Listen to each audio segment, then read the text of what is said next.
সম্প্রতি বাম শাসিত কেরালার ওয়েনেডে প্রাকৃতিক বিপর্যয়ে ক্ষতিগ্রস্ত মানুষের সাহায্যে ত্রিপুরা সিপিআইএম জনগণ থেকে অর্থ সাহায্য সংগ্রহ অভিযানে নামে। শনিবার মেলারমাঠ সিপিএম পার্টি অফিস থেকে প্রাক্তন মুখ্যমন্ত্রী মানিক সরকার, প্রাক্তন মন্ত্রী মানিক দে ও অন্যান্য নেতৃত্ব অর্থ সংগ্রহ করে কেরালার ওয়েনেডে প্রাকৃতিক বিপর্যয়ে ক্ষতিগ্রস্তদের সাহায্যার্থে। উল্লেখ্য, ওয়েনেডে ভূমিধসে কাদা মাটিতে ডুবে গেছে গোটা একটি গ্রাম। খেলনার মতো ভেসে যাচ্ছে বাড়ি গাড়ি, নিশ্চিহ্ন রাস্তা, বিচ্ছিন্ন যোগাযোগ, তছনছ হয়ে গেছে ছবির মতো ওয়েনাড।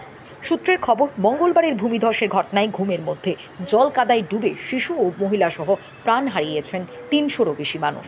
আহত সংখ্যা ২০০রও বেশি। এখনও নিখোঁজ অনেকে। ঘরবাড়ির পাশাপাশি ধসের জেরে গায়েব হয়ে গেছে আস্ত রাস্তা, তার জায়গায় বইছে নদী। কেরালার ওয়েনাডুতে বিপর্যয়কর প্রাকৃতিক দুর্যোগ, ৩০০র উপর মানুষ তারা প্রাণ হারিয়েছে।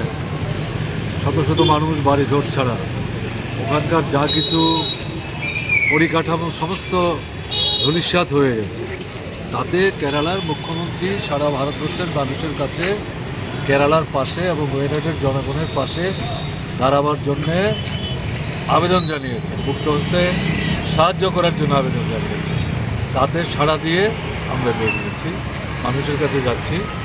যার যেটা সামর্থ্য, স্বাধীনভাবে স্বেচ্ছায় যা দিচ্ছেন তাই আমরা সংগ্রহ করছি এবং এই টাকা একসাথে আসলে পর সারা রাজ্যের আমরা সেই টাকা সেখানে পাঠাই। কীরকম সাড়া পাচ্ছেন? এই তো আমরা আজকে বেরোলাম, ভালোই তো সাড়া পাচ্ছি। ত্রিপুরার মানুষ বিপন্ন মানুষের স্বার্থে সবসময়ই দাঁড়ায়।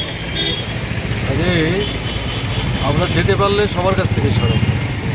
Thank you.